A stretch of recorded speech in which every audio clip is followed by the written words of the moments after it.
So, how to choose a pest control company in your area is actually a question that our clients ask us all the time. We frequently respond to Yelp inquiries, which can come from all over the country and all over the globe. When clients are not within our service range and we tell them, we're sorry, we can't help you, but you're going to have to reach out to another pest control company, they ask us, well, how do I find one?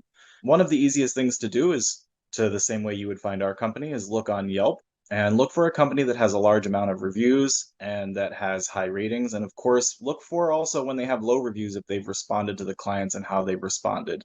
Everyone has a bad day, and you shouldn't necessarily rule a company out if they only have one or two one stars. But Yelp is an incredibly helpful tool for finding a company in your area.